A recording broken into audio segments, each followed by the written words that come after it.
उद्धव ठाकरेंनी तर मला ओबीसी आरक्षणाकरता जेलमध्ये टाकलं होतं. संजय राऊतला माझं म्हणणं आहे, उद्या त्यांनी माझी प्रॉपर्टी घ्यावी, शेतकऱ्याचं कर्ज माफ करून द्यावं. उद्धव ठाकरे सारखे हुकुमशाह आम्ही नाहीये. मागच्या वेळी अमरावतीमध्ये आंदोलन झालं त्यावेळी मी स्वतः आंदोलन मागे घेण्याकरता जे त्यांचे प्रश्न होते ते सोडवण्याकरता शासनाकडे बैठक घेतल्या. बऱ्यापैकी मुद्दे त्या ठिकाणी सुटले, काही मुद्दे राहिले, काही मुद्दे धोरणात्मक आहे, काही मुद्दे फायनान्सशी संबंधित आहे.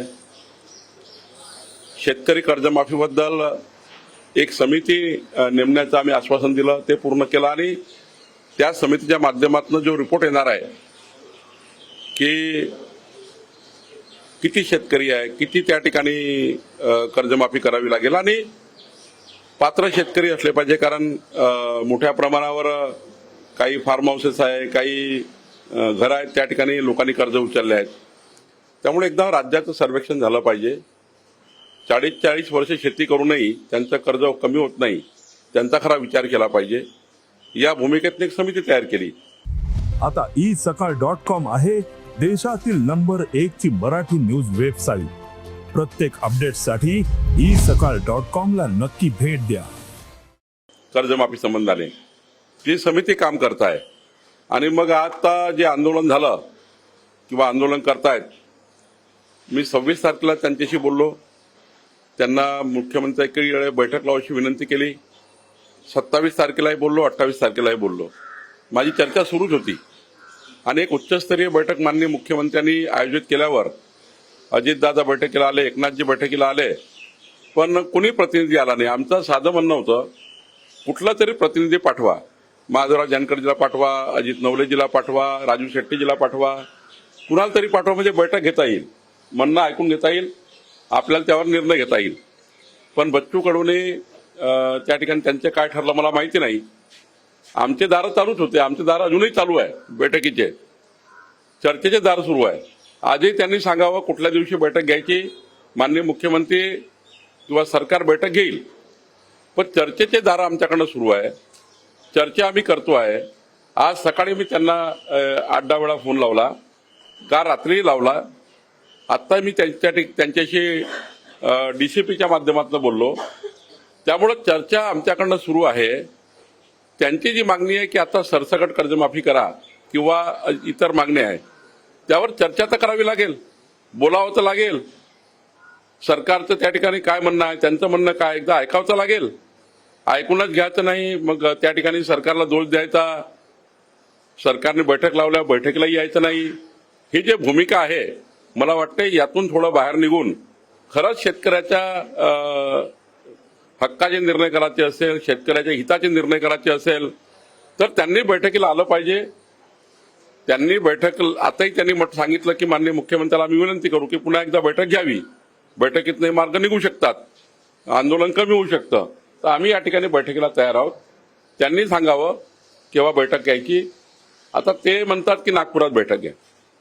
इतकं सारे प्रश्न आहेत त्यांचे. 18-19 उच्चस्तरीय बैठक तर मुंबईत होऊ शकतं, सह्याद्री होऊ शकेल, मंत्रालयात होऊ शकेल. जेव्हा शेवटी मंत्रालयातून मार्ग निघतात ना, ते म्हणतात की आंदोलनस्थळी बैठक व्हावी, त्या ठिकाणी मग त्या ठिकाणी इकडे बैठक व्हावी. त्यामुळं मला वाटतं की याच्यामध्ये काही तथ्य नाही. म्हणजे त्यांनी थोडं या ठिकाणी चर्चा करावी. आता आंदोलनस्थळावर कशी बैठक होईल आपण विचार करा. एवढं मंत्रालय 18-19 मंत्रालयीन अधिकारी लागतील, जे प्रधान सचिव, अतिरिक्त मुख्य सचिव, एवढं सरकार तिकडे घेऊन जाण्यापेक्षा सकाळच्या विमानाने येणे, दुपारच्या विमानाने वापस जाणे. नागपूरला अवेलेबिलिटी आहे विमानाची. त्यांना आमची विनंती आहे की त्यांनी यावं चर्चेला, सर्व त्या ठिकाणी तोडगा काढावा. आम्ही शेतकऱ्याच्या बाजूने आहोत, तोडगा काढायला तयार आहोत. चर्चेचे दारं खुले आहेत, त्यांनी चर्चेचे दारं बंद करू नये.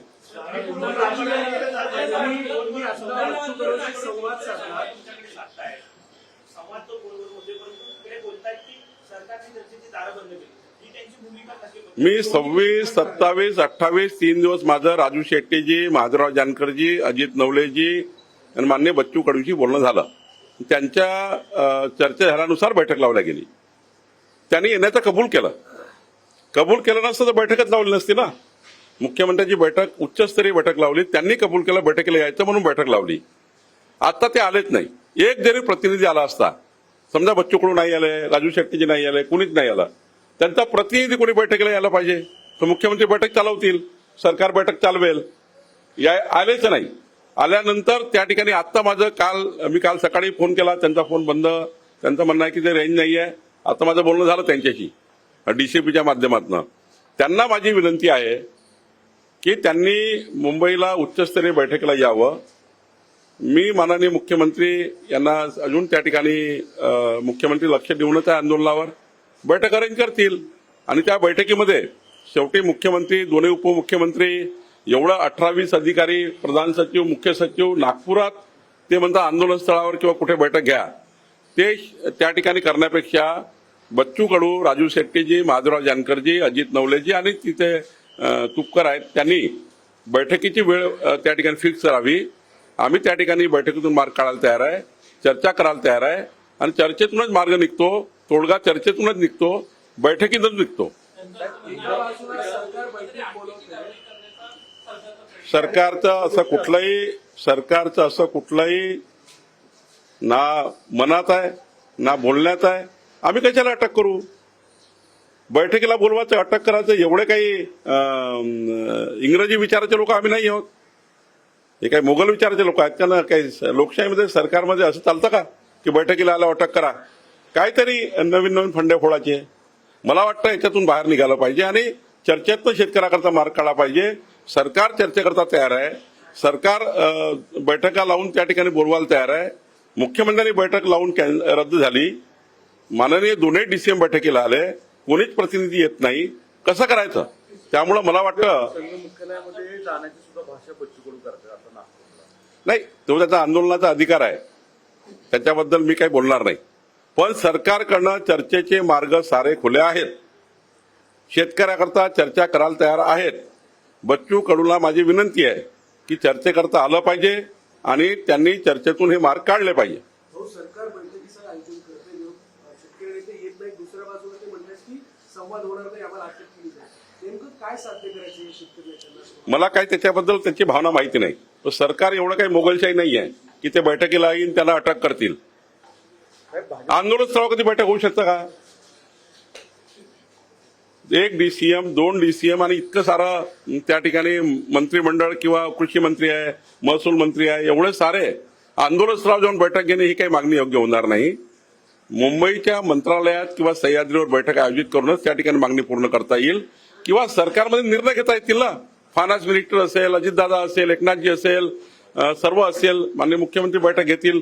पण चर्चा करतात तयार पाहिजे ना. एकदा मुख्यमंत्र्यांनी 1.5 तास वेळ ठेवला. मुख्यमंत्र्यांनी मंगळवारी 1.5 तास वेळ ठेवला. 1.5 तास वाट बघितली माननीय मुख्यमंत्र्यांनी.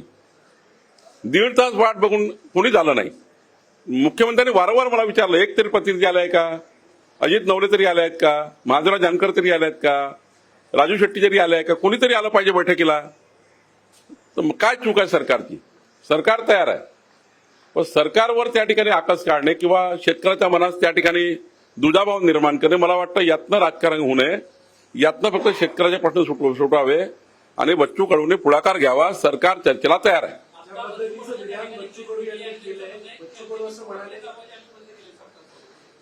हा,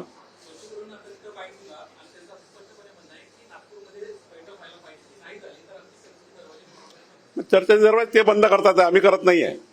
तुम्हीच सांगा मीडियाच्या मित्रांनो की एवढं सारं मंत्रालय नागपुरात नेऊ शकतो का आपण? एवढं सारं मंत्रालय ज्यातले 28-30 प्रश्न त्यांचे आहेत. 28-30 जवळपास 12 विभाग आहेत. 12 विभागाचे प्रश्न आहेत, वेगवेगळे प्रश्न आहेत 12 विभागाचे. त्यामुळे मला वाटतं की थोडा विचार केला पाहिजे आणि चर्चेला आलं पाहिजे. नाही, मला वाटतं की आता त्याच्या मनात काय मी काय सांगू शकणार नाही. मी काय त्यांना राजकारण म्हणणार नाही वगैरे वगैरे काही. फक्त एवढंच आहे, शेतकऱ्याचा मार्ग काढायचा आहे तर सरकार तयार आहे. भाजपच्या काल एका आमदारांनी विदर्भातल्या असा एक आरोप केला की बच्चू कडूंचे आणि काही संघटनांशी संबंध आहेत की ज्याचे इतर राजकीय आंदोलनांना हे प्रेरित केले जातात, फंडिंग केलं जातं.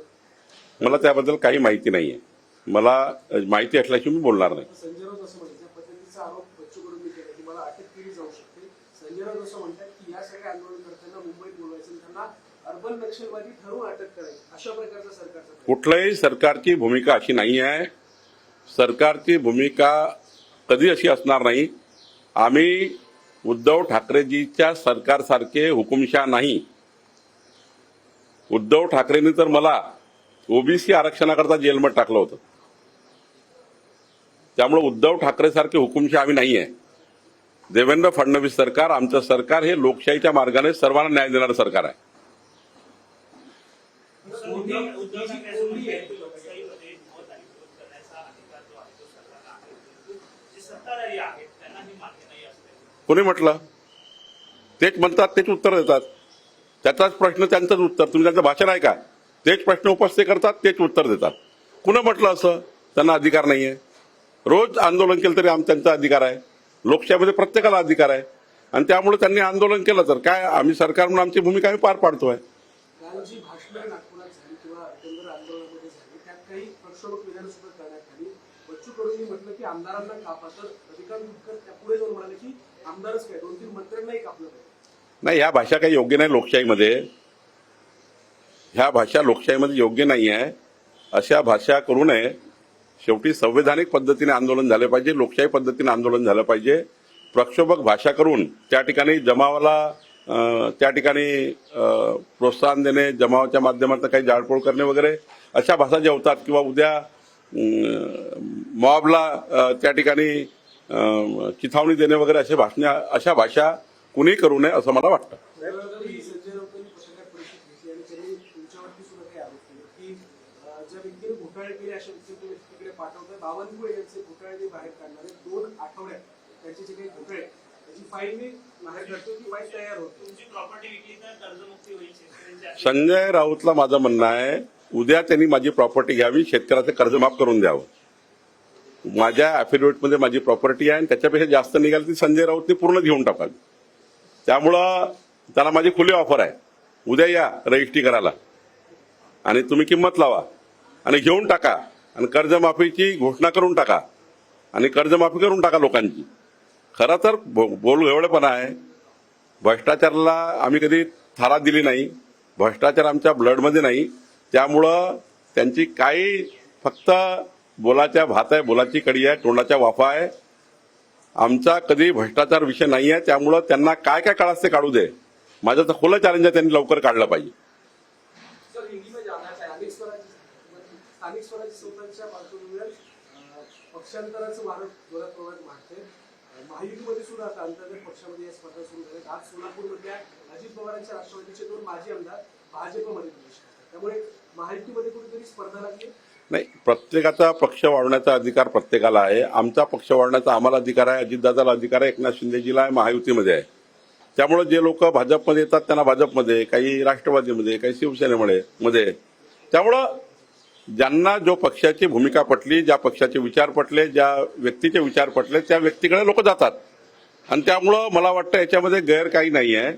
आपापल्या पक्षामध्ये त्या ठिकाणी जे लोक आहेत ते त्यांच्या पक्षावर प्रेम करतात. भाजपमध्ये येणारे मात्र एक वैचारिक दृष्टिकोनातनं आणि एकनाथ शिंदेकडे चाललंय, अजितदादाकडे चाललंय. त्यामुळं अशी काही चढाओढ नाही आहे महायुतीमध्ये. महायुतीमध्ये स्पष्टता आहे. या ठिकाणी आपापला पक्ष वाढवण्याची सर्वांना मुभ आहे. त्यामुळे मला असं वाटतं की याच्यामध्ये काही वेगळा विचार, असा वेगळा विधान किंवा वेगळा महायुतीमध्ये काही असं खूप भानगड सुरू आहे असं वगैरे नाही आहे.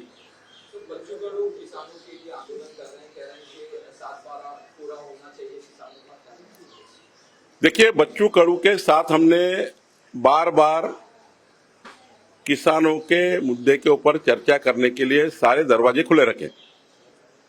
अमरावती में एक आंदोलन हुआ, उसमें मैं खुद गया. हमने कहा कि किसानों के कर्ज माफी के लिए एक समिति बनाएंगे जो एक्यूरेट डेटा तैयार करेगी.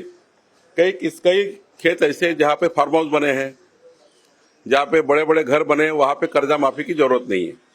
जो गरीब किसान 40-40 साल से खेत में काम कर रहा है लेकिन कर्जा माफ नहीं हो रहा, कर्जा बढ़ते जा रहा है, उनका माफ होना चाहिए. इसके लिए एक समिति बनाई गई. थोड़ा समय उसके लिए चाहिए. हमने उनको राइटिंग में दिया है कि ये किसानों के लिए हम कर्जा माफी के लिए समिति बनाकर उसका निर्णय करेंगे. अब ये आंदोलन की बात कही जाए तो हमने 26 तारीख, 27 तारीख, 28 तारीख तीनों दिन मैंने खुद बच्चू कडू जी से, राजू शेट्टी से बात की और कहा कि एक बैठक उच्च स्तरीय होगी, मुख्यमंत्री जी बैठक लेंगे और उसमें अपन निर्णय होगा। मुख्यमंत्री जी ने बैठक लगाई, 1.5 घंटा सारा मंत्रालय, सारे हम दोनों डीसीएम, मुख्यमंत्री वेट करते रहे, कोई भी प्रतिनिधि उनका नहीं आया। चलो बच्चू कडू नहीं आते तो राजू शेट्टी जी आ जाते, महादेवराव जानकर जी आ जाते, अजीत नवले आ जाते, कोई आया नहीं। बाद में मैंने कल भी फोन लगाया, सवेरे भी लगाया, अभी मेरी थोड़ी देर पहले बात हुई, उनको कहा कि भाई मंत्रालय में फिर एक बैठक होगी, आप डेट बताइए कब आना चाहते हो आप, मुख्यमंत्री जी का समय लेकर फिर एक बार बैठक लगाएंगे। उन्होंने कहा कि नागपुर में बैठक लगाइए। अब सारा मंत्रालय नागपुर लेके जाना, उसके बजाय सवेरे का फ्लाइट है, दोपहर का फ्लाइट वापस जाने का है, कोई भी प्रतिनिधि आ सकता है। तो मुझे लगता है कि हमारे तरफ से, सरकार की तरफ से चर्चा के सारे दरवाजे खुले हैं, कोई दरवाजा हमने बंद नहीं किया, हम दरवाजा हमने चालू रखा है। निश्चित रूप से बच्चू कडू उनकी जो आंदोलन करता है वो कहे कि हमको सरकार से बात करनी है, सरकार की बैठक लगाने की व्यवस्था हम करेंगे।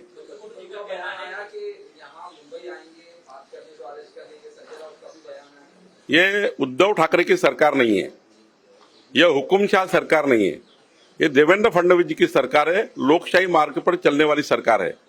तो माननीय देवेंद्र फडणवीस जी की सरकार, हमारी सरकार ऐसा कुछ धंधा करने वाली नहीं है, ये हुकुमशाह जैसा हम करने वाले नहीं है।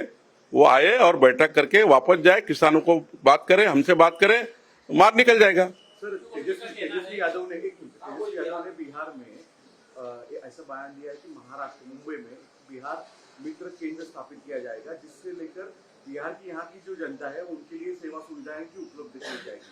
क्या अब बिहार में जो वोटर है मुंबई में, उसको लेकर की राजनीति चल रही है? भाई तेजस्वी यादव ने पहले बिहार संभालना चाहिए।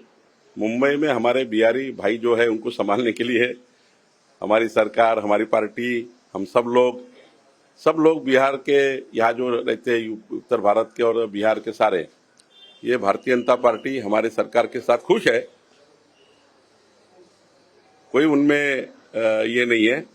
पहले अपना बिहार देख ले, बाद में यहाँ की बात करें। मुझे लगता है कि बिहार के चुनाव को प्रोत्साहित करने के लिए यहाँ के जो वोटर्स है मुंबई के में जो रहने वाले बिहार के, उनको प्रलोभन देने के लिए ऐसी बात कर रहे हैं। तेजस्वी यादव का बयान आया कि जो इंडिया ब्लॉक का मैनिफेस्टो है उसमें जो वक्फ अमेंडमेंट बिल है उसको वो हटा देंगे अगर बिहार में चुनाव। पर बिहार में चुनाव चल रहा, बिहार के नेता इससे बात करेंगे।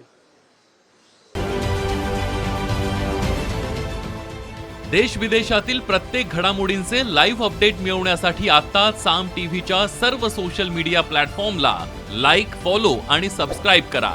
तसंच सर्व नोटिफिकेशनसाठी बेल आयकॉन प्रेस करायला विसरू नका।